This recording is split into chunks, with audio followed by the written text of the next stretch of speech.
All right. Man, it's a lot going on in the world. You know, I just saw they were saying that Russia, Iran, and China and all these nations are getting together now. And they're getting together because what they're doing is they're getting ready to start this battle. We call it the Battle of Armageddon, and it's getting ready to commence. Folks, this is not time to be slacking. This is not time to be sitting there and basically, you know, twiddling your thumbs thinking that you've got a monopoly on this time that's coming. I want to read Proverbs chapter 9. It says, wisdom has built her house, and she has hewn out her 7 pillars. She has killed her beast. She has mingled her wine. She has also furnished her table. Because when you think about wisdom, wisdom is a comforter. Wisdom comes from above. It comes from the Most High. When you get this wisdom, you can maneuver in this wilderness that we've been thrown in. And so therefore, you got to read these scriptures so that you can get understanding. So when these storms, these earthquakes, and all this stuff come around, that you're stable and that you're not, you understand, have a double mind and a double tongue. So when you're like that and you don't have your mind set on wisdom, but the foolishness of this world, that's when you go through a lot of problems. You have no understanding. And not only that, you're walking around with a helmet on, you understand, and you cannot receive any wisdom. Let me keep going. It says here, Proverbs chapter 9, verse 3, she has sent forth her maiden. She cries upon the highest places of the city. Who is simple? Let him turn in hither. As for him that wants understanding, she says to him, come, eat of my bread, and drink of my wine, which I have mingled. Forsake the foolish. Did you get that? Forsake the foolish. When you got people with this foolish conversation, want to go back and forth about genealogy, want to go back and forth about a cross or a stick, all that stuff, none of that stuff that has anything to do with what I would call salvation. You keep it moving. Don't argue with people. Give them your peace, which is the word, and after that, you keep it moving. It says, forsake the foolish and live, and go in the way of understanding. He that reproves a scorner gets himself shame, and he that rebukes a wicked man gets himself a blot. Reprove not a scorner, lest he hate you. Rebuke a wise man, and he will love you. So when you give a person of understanding, a person who's seeking wisdom and knowledge, and you see they're doing something wrong and you rebuke them, the way that you could tell this person is wise, they'll accept that. They'll accept that criticism. They'll accept what you're saying, and they'll do a self-evaluation. We all should be doing self-evaluation in these times, because when the Most High comes back like a thief in the night, if you're around here twiddling your thumbs, if you're around here repeating the things that these people of this world are saying, you're going to be through. Folks, do you not see what's going on in the Carolinas, Tennessee, Georgia, all these places? What the Most High is doing, he's taking out a certain demographic, because this land was taken.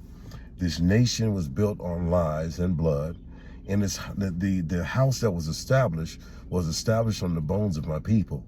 And so therefore there is judgment coming, and nobody can stop this judgment upon Edom, upon Rome, and upon all these other nations that have basically taken the true children of Jacob and have just taken them into a distraught, and taken their homes and their land. And man, you know, the biggest thing too is the programming that has happened, to the point where the people started hating themselves and hating anyone that looked like them. But now, children of Israel are learning to love each other again, and learning to come back and treat not only ourselves right, but other people of other nations who are good people, knowing that we are light, nation of kings, priests, and prophets. Proverbs 9:9, give instruction to a wise man, he will be yet wiser. Teach a just man, and he will increase in learning.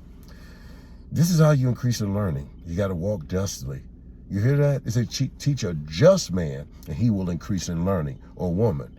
So if you're just and walking righteously, nobody's been perfect, but if you're trying to filter out all that garbage that you were taught, trying to come back to the Torah, the first 5 books, knowing that the laws are not done away, knowing that these laws are a blueprint, that shows that you got wisdom. And that wisdom, you understand, means that when someone comes to you or you read, your wisdom, your knowledge will be increased. Verse 10, Proverbs 9:10. The fear of Yahuwah is the beginning of wisdom. You got to fear the Most High. Just like you fear your parents. Whenever they tell you, don't do this, don't do that.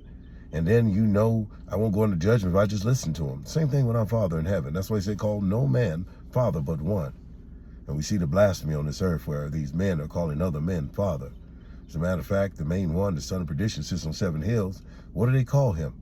Father. It says here, Verse 10 again, Proverbs 9 and 10. The fear of Yahuwah is the beginning of wisdom, and knowledge of the holy is understanding.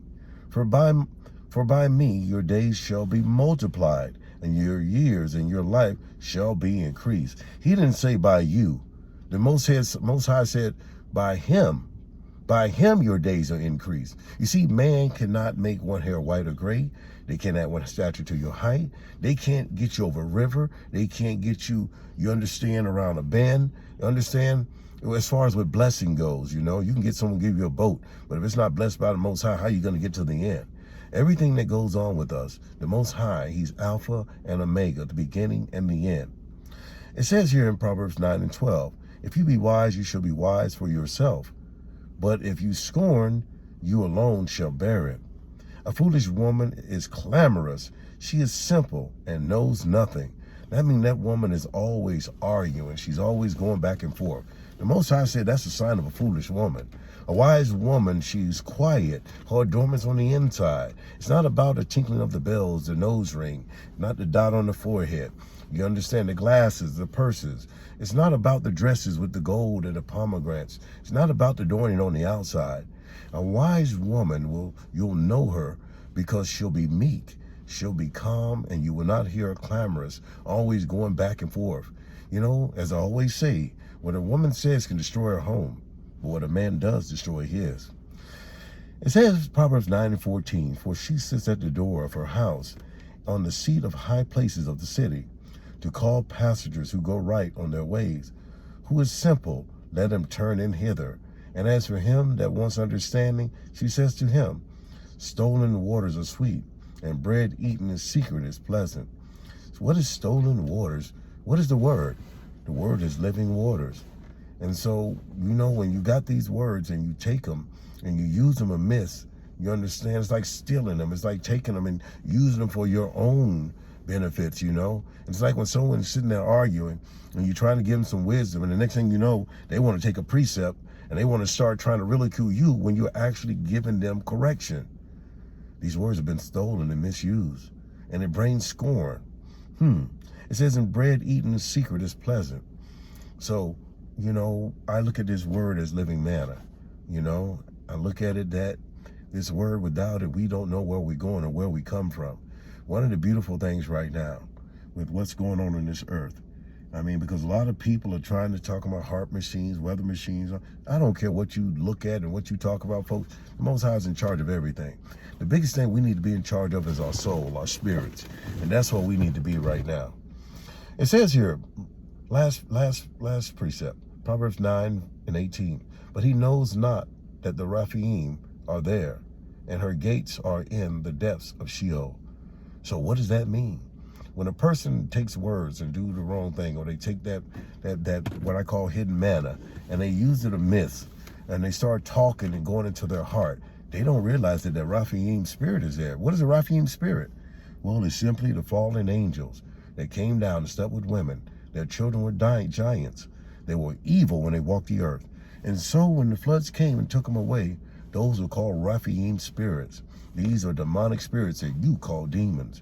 You don't know that you've been sifted by a demon because your pride has come into you.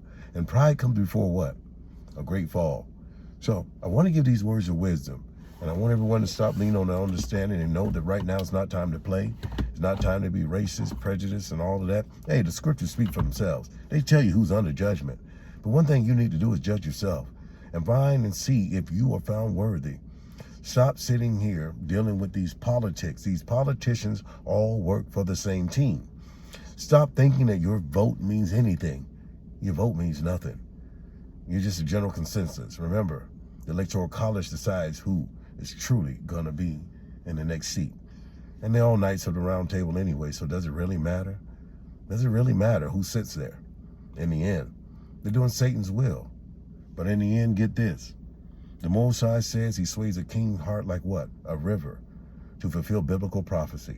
So even though these kings have these men doing certain things, they are still doing the Most High's will to bring biblical prophecy. I want to give you these precepts. All praise to the Most High. As we say, shalom.